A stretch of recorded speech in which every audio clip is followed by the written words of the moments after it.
we keep hearing about the hostages and how Palestine has over 200 hostages. So let's read this from Party for Socialism and Liberation. Let's read this tweet here.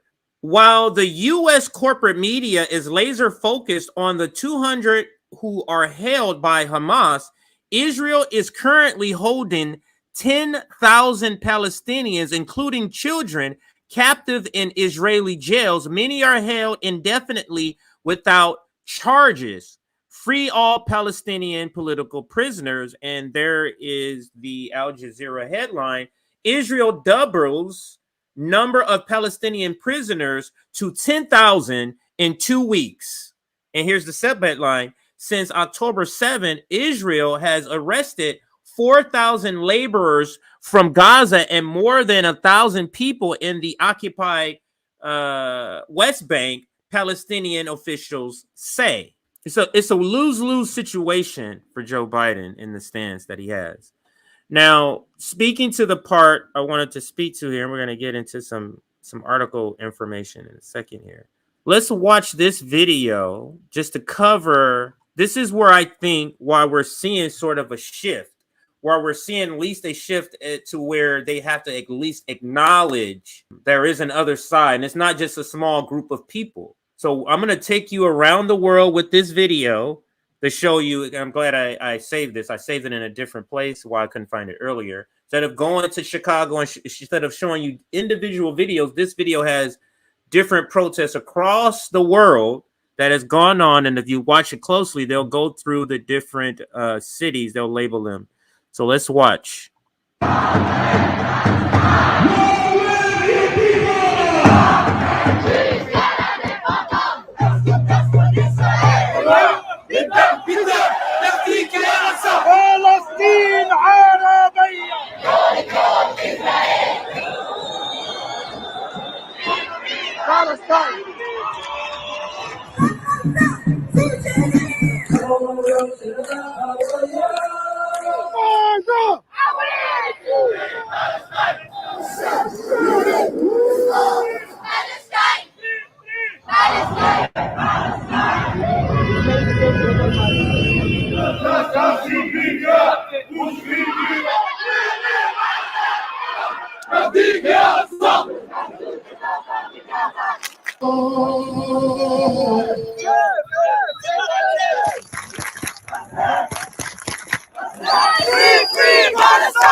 ¿Dónde están? No se ven las sanciones a Israel.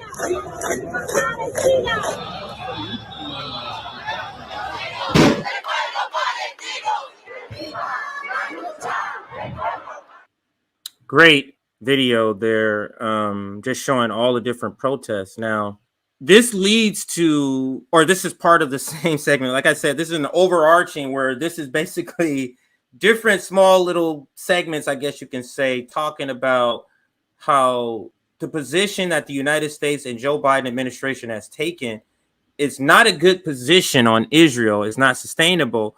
We talked about how it's not sustainable in election, talked about domestically how it's creating war in the Middle East. And I feel like the protest is showing how this can go haywire, because these people who are protesting in the United States, at least, could be and most likely are voters. So let's now go to this topic here, right here. And that is Biden's Israel-Palestine policy could cost him the election. The president's blank check support of Israel's war on Gaza is alienating many of the black and brown voters voters he needs to win re-election. And this is by Eli Mistel. I think that's how you say his name, Eli Mistel. So let's continue. So it says, I am neither Israeli nor Palestinian, nor am I an expert on the Middle East geopolitical, terrorism, security, or colonization. I am an expert in American constitutional law, which is which in this situation is as useful as being an expert in sandcastle construction during a tsunami. As such, I have little to add to the current international configuration and the foreign policy discourse around it. Instead, I have tried to read, listen, and learn, and generally not say anything that could be used by most morally bankrupt people to justify the murder of children, both Israeli and Palestinian. However, this is where he mixes a little Trump derangement, because with his telling of the story of how this position that the Biden administration takes could be problematic. And he goes on with the article that says this: however, I am an American, a black one, who has a lot of experience in listening to actual people of color, even as their voices are drowned out by or dismissed by the prevailing white media. As such, I believe it is in my remit to warn white readers that Joe Biden's unwaveringly pro-Israeli stance has the potential to do significant harm to his prospects for re-election amongst voters he needs, young, black, and brown people. This is the nation. Sometimes they do put out good work. They used to be a lot better back in the day, but most recently, since the election of Joe Biden, they've been pretty terrible in shielding for him. But once in a now and then, they sneak in this. Now, this is semi-good because, again, this guy believes in Trump derangement, and he's going to say it in this next paragraph here. I know many people who will not want to think about American political realities so soon after a terrorist attack, while Israel continues to pummel Gaza with air strikes, and Hamas continues to hold Israeli hostages. But as a person, this is the Trump derangement coming in here. But as a person who desperately wants to stop the anti-democratic tide of MAGA-style fascism in our own country, I cannot help but be concerned.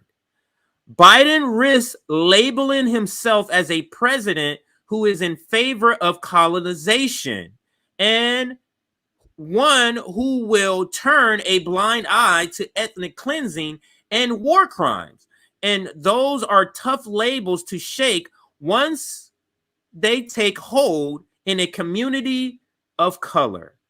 This is sort of surprising that this is in a corporate newspaper that they're saying, because it's not that he just simplified by saying, oh, you're for this, you're not on the side of Palestinians, and that's just not good. He's saying you're being on the side of colonization, which is not good. And this guy is a constitutional scholar or something like that. And he's infamous for saying that the Constitution is sort of trash. When he made that statement on The View, conservative media went crazy. It was all over Fox News, I remember, when it came out. But let's continue. And I'm going to reread this last sentence. Biden's risks labeling himself as a president who is in favor of colonization and one who will turn a blind eye to ethnic cleansing and war crimes. And those are tough labels to shake once they take hold in communities of color. Voters of color are strategic and willing to swallow a lot of nonsense and vote for the lesser of two evils. But there are some who will simply not pull the lever for any president in any party who stands aside while an oppressed people is besieged, starved, and bombed into oblivion. That is spot on. Even if you don't think Israel is a colonial power, or you don't think the Israeli government is violating human rights of Palestinians as they wage war against Hamas, the Americans who do think those things are voters Biden is losing right now. Those are the kinds of voters who once lost, Biden will never win back.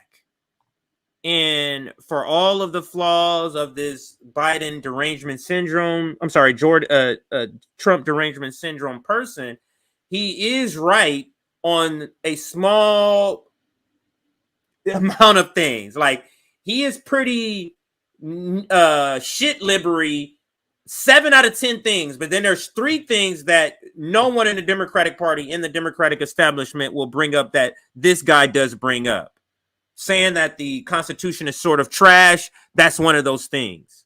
Saying that Biden should not be talking about he wants to fund the police, that was another thing he said on The View, because that's not going to turn off that's going to turn off so many black voters. He actually said that. I remember that exchange with Joy Behar on The View. He says some things that are right. This is another one of those things that he's saying that is spot on. And you can see it in the people that are out there on the protests. It's a very mixed crowd of protesters that are young. They're 18 to 20, 18 to 25. And I would say maybe the protest is 18 to 40 for the majority. Of course, I'm not saying everybody, because if there's a wide variety from kids to elderly that's out there protesting. Separate and apart from Israel's legitimate efforts to secure the release of its citizens taken as hostage and secure itself from terrorist threats, there are those in and around the Israeli government who have used plainly genocidal language to describe the conflict, calling Palestinians human animals. And I played one of those videos, denying that Palestinian civilians have any rights because Hamas is their elected leadership, elected in 2006 by the way, and Hamas has not allowed those civilians to hold an election since, or saying that the war is between the children of the light and the children of the dark. He's referring to a tweet put out by an Israeli government official that later deleted. We covered it in a segment. Biden did not condemn this language, nor has he issued public warnings to Israel that the United States would not stand for human rights violations, nor has he stood shoulder to shoulder in solidarity with any Palestinian American, calling for a basic respect for human rights. This article is so spot on. I wish you guys could see the words, but for whatever reason today, my vision is a little bit better, so the reading of it is a lot smoother.